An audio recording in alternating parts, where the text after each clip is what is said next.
네, 안녕하세요. 레마입니다. 일단 뭐 전쟁이 나나 안 나냐 이게 굉장히 중요한 문제였고요. 저 같은 경우에는 전쟁이 빠르든 늦든 날 수도 있다는 입장이었고요. 그래서 흥하해온이나 아니면은 대성에너지 이런 걸 갖고 있었죠. 휴니드 같은 것도 전쟁 나면 오를 수 있다라고 생각해서 최근에 내렸지만 그냥 갖고 있어요. 그러니까 전쟁이 일단 날 수도 있다라는 관점을 갖고 있었고, 전쟁이 날 수는 있지만 오래 가진 않을 거다라는 생각을 갖고 있었어요. 어쨌거나 그럼 전쟁이 났죠. 전쟁이 났으면 대부분의 종목이 일단 내리긴 내릴 거예요. 그래서 내리는 관점으로 생각을 해보면 아이즈 비전 같은 경우에는 여기서 음봉만 나온 게 굉장히 수상했어요. 원래 이런 자리에서 양봉이 나면서 올라야 되는데 음봉만 계속 뽑아대는 게 수상했는데 이틀 내렸고 여기까지 내리겠다는 거죠. 제가 볼 때 한 이 정도 밑으로는 또 내려가기 굉장히 힘들단 말이죠. 물론 뭐 전쟁이니까 제가 뭐 이걸 장담할 수는 없지만 이 밑으로 내리기가 힘들어요. 하여간 일단 여기까지 내릴 수 있다라고 생각하면 되고요. 크라운제가 식량이죠. 이 밑으로 내려가진 않을 거고요. 오를 수도 있지만 보장이 안 되고요. 그게 아니면은 뭐 내렸다 올리든가 아니면 길 거예요. 그 정도를 예상해 볼 수 있고, KD 알파는 이 정도 내릴 수 있을 것 같아요. 그 다음에 흥하영은 오를 거고요. 인터지스 같은 경우에는 한 이 정도 한 이 정도 생각해 볼 수 있고요. 고려산업도 약간 식량 쪽이죠. 뭐 비료니까. 글쎄, 사료죠, 사료? 예. 사료 같은 거, 그러니까 식량 관련주는 그래도 기량률이 높아요. 내리기보다 기량률이 높고 아니면 오를 수도 있어요. SAMT 오를 거라 봐요. 6,330원까지 올라가겠다는 거예요. 사실 시외에서 끝난 게. 일단 그래서 얘는 오를 것 같아요. 얘는 어차피 변태니까 뭐 그냥 갖고 있어 보세요. 오를 것 같아요. SAMT는 주봉이 이렇게 끝났잖아요. 주봉이 어쨌든 위에서 끝났잖아요. 이 내릴 수가 없어요. 내릴 수가 없으니까 뭐 적어도 내려도 여기까지만 내리든가 아니면 오르겠죠. 얘는 뭐야, 긍정적이에요. 얘는 뭐 별로 문제가 없어요. 하여간에 변태니까 어차피. 그 다음에 뭐 흥국화재 더 내린다고 봐요. 글쎄 여기까지 과연 내리겠냐라는 의문은 있지만, 글쎄 여기까지도 내릴 수 있다라고 생각해요. 일단 그렇고 JI테크 내리겠죠.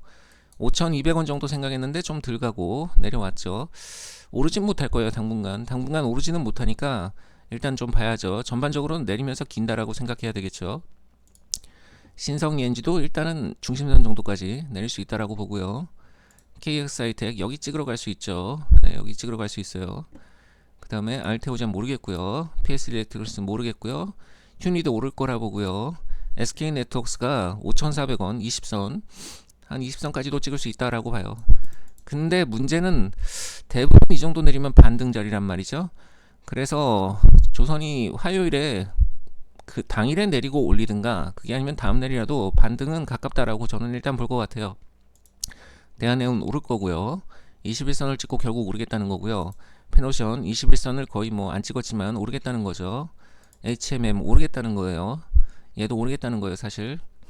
SBI 인베스트먼트 충분히 찍을 만큼 찍었는데 최악의 경우는 이 안으로 들어가겠다는 건데 그럴 확률이 좀 낮고 최근에 많이 내려서 기든가 아니면 여기 정도 다시 찍든가 뭐 이 정도 같아요. 솔리드 최대로 여기까지 내리겠다는 건데 글쎄 내리기가 쉽지 않은데 길 수도 있어요. 까봐야 될 것 같아요. 대성에너지 오르겠다는 거고요.